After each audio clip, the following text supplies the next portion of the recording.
Brant Welder running in Kansas 3rd District, very progressive, you all know that, and we've covered him a lot. We've done 40 videos about Brant Welder, either interviews or videos about him. He's been on the damage report as well? Right, even more than Ocasio-Cortez, we've done 34 videos about her before her election. And he's up against a number of Democrats, 6 overall. One of the guys who is not going to finish in the top 3 had my favorite slogans of all time, 2 of my favorites. And in the beginning, he was doing well, but he dropped out of the top 3. And his 2 slogans were the courage to compromise and leading from the middle. No, but by definition, you cannot lead from the middle. Like leading from behind even makes more sense than leading from the middle. Because you can push. Yeah, right, you could push, you could maybe go in the other direction, but if you're in the middle, you literally cannot lead, you're in the middle, okay? And maybe he understood at least the logical fallacy of it. Halfway through his campaign, he changed it to leading from the center. That doesn't seem that much better. No, it doesn't, okay? So, but that right there encapsulates the establishment Democrat idea, which is in places like Kansas, don't actually make your own case. Make the Republican case, but say, I'm not as extreme as the Republican. Well, guess what happens? You lose all the time. That district voted for Hillary Clinton in the general election, voted for Bernie Sanders in the primary season. Now, why would Kevin Yoder win that seat when he is a terrible, incredibly right-wing Republican who works for his donors, almost got no small contributions at all almost, and he is the #1 recipient of payday lenders in the country, their donations. He is as corrupt and as right-wing as you can imagine. Why would he win in that district? Yeah. The only way he wins is if Democrats keep running, saying to the people of that district, Republicans are right, but they're just a little too much. Vote for a Republican light. It's a terrible strategy. So now those 2 slogans represented that, but unfortunately, the 2 people that are in the top 3 with Brent, and we don't know what's going to happen right now because it's election night and the results haven't come in yet, were not much better. And so it's not because they're bad people, okay, but their consultants keep telling them, whatever you do, don't take a position. You don't want to offend anyone, don't take a position. Don't tell them you're progressive in Kansas, don't tell them it's progressive. Well, Brent decided to be bold and he said, no, I am going to tell them I'm progressive. I am going to tell them that I'm going to fight for Medicare for all so they actually have insurance for their families. I'm going to tell them I'm going to fight for $15 minimum wage. I'm going to tell them I'm going to fight for college for all. I'm going to put it in my ads. I'm going to put it prominently in my website. I'm going to go all over the media, whoever will have me, and I'm going to proudly declare it. Well, lo and behold, he started rising and rising, and now as we went into the election, he had the lead. Now, as an example of what's wrong with the other candidates, I'm going to run you one of their videos, one of their ads. This is Sharice Davids. She is supported by the Washington Democrats more than any of the other candidates. Tom Neerman is a private school teacher. He had a decent number of wealthy folks in Kansas who supported him.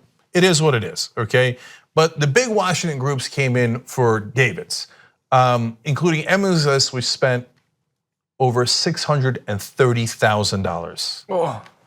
So, now, I have my strong opinions about this, but I'm going to save them until after you watch the ad. It's just a 30-second ad. But I want you to think about, what is she saying in this ad? Do you like the message she's giving? And what is the message? So think about that as you watch the ad. Watch. Sharice Davids fights for progress, always has. Raised by an Army drill sergeant single mother, she knows the importance of service and hard work. From community college to Cornell Law, then on to the White House, fighting the whole way.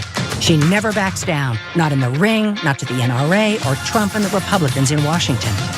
She's fierce, she's progressive, she's a fighter, and now's her time. A different fight in a different ring. What was that ad? Okay, so what do we get out of that ad? She's a fighter. Okay, great. What is she going to fight for? The only thing they mentioned, that's right. The only issue that was mentioned was the NRA. Now, how does she fight against the NRA? Did she actually fight against the NRA? Will she fight against the NRA? Well, she promised to fight, so that's one thing, okay? And she's qualified, very qualified. We went to good schools, worked in the Obama White House. She's going to fight against Trump. She had a curious way of showing it because she actually worked in the Trump White House too. Now, it was a fellowship that started in the Obama White House, but she could have resigned, but didn't. That's okay, I'm not holding it much against her.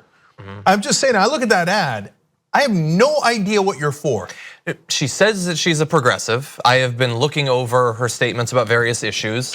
I mean, there is a range inside of progressive, but none of her positions are leaping out to me as incredibly progressive. And I will say, she says the NRA, that's the one specific that we have there. I'm looking at her section on her website on gun safety, and this is hardly what I would consider on the extreme end of gun control positions. It's expanded background checks, that's good, like 90 or about 110% of the country supports that, so that's good.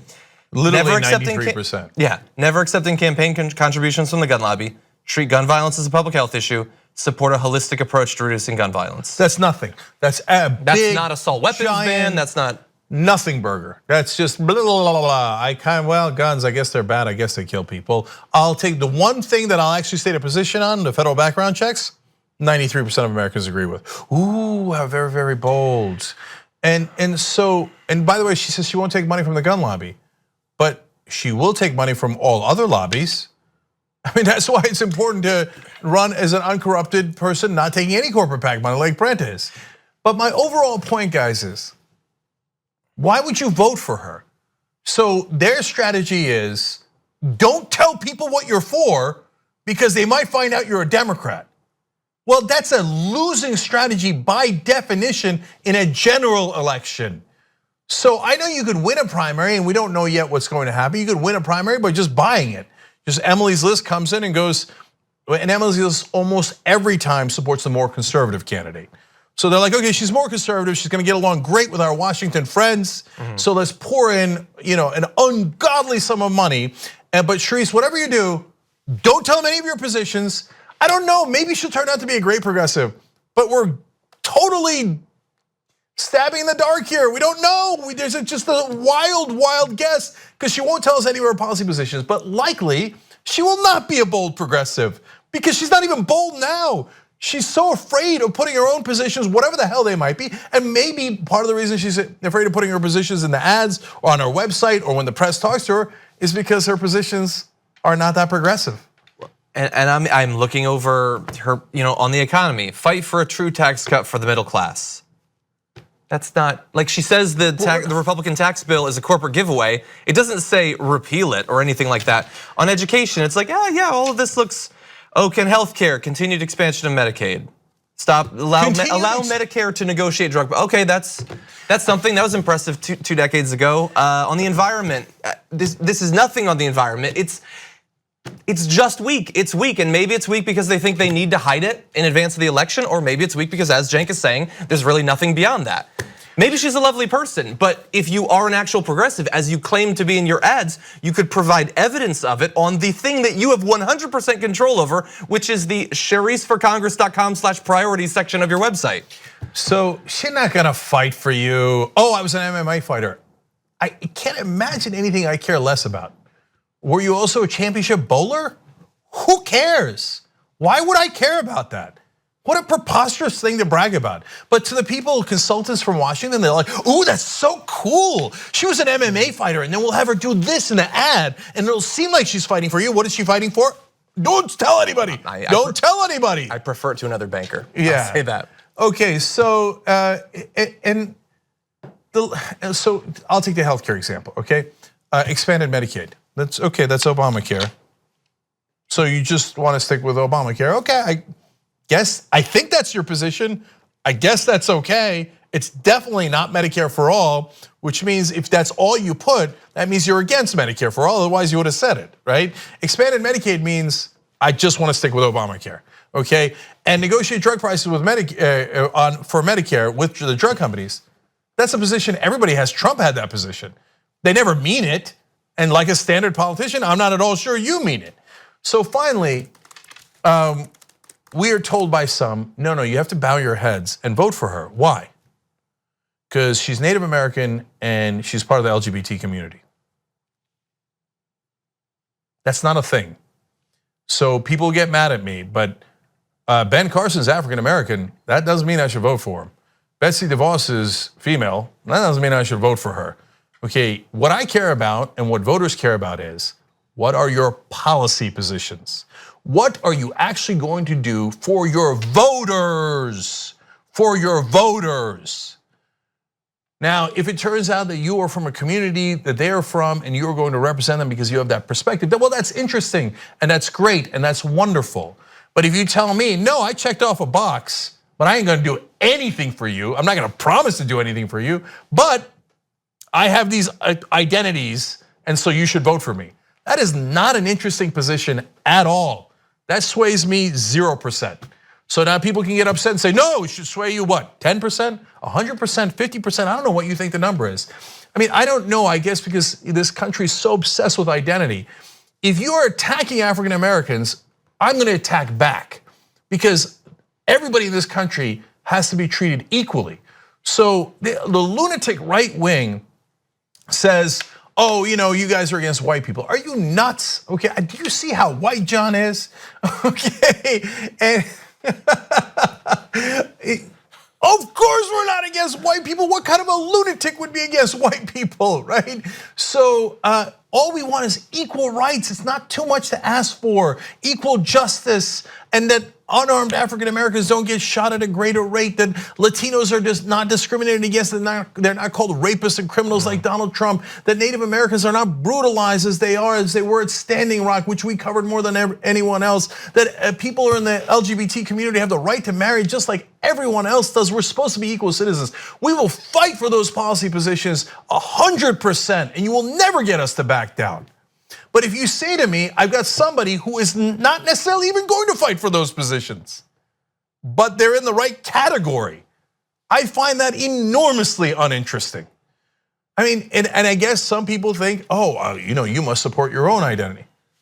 If there was a Turkish guy running, there's nothing that I would care less about. Who cares? Who cares? He's Turkish, he's atheist, he's Muslim back. I don't care. Why would I care? What is he going to do to represent the people in his district? Is he gonna fight for us? Is she gonna fight for us or not? So Alexandria Ocasio-Cortez, you think we like her because she's Latina? No, we like her because she's a fighter for you. And she has the right policy positions. You think we like Brent Wilder because he's a white male? No, we like him because he's gonna fight for you. Their identity might help them have a certain perspective that could be helpful. And if we do elections right, we'll actually have everybody represented. If we actually treat people equally with equal justice and have a great democracy that actually works, God help us. I hope one day, right, when we get money out of politics. But the most important thing is to make sure that you vote for people that actually have the policy positions you agree with. So all the people who said you should have just voted for Sharice Davids based on her identity, I find that to be a bizarre request and one that I do not support.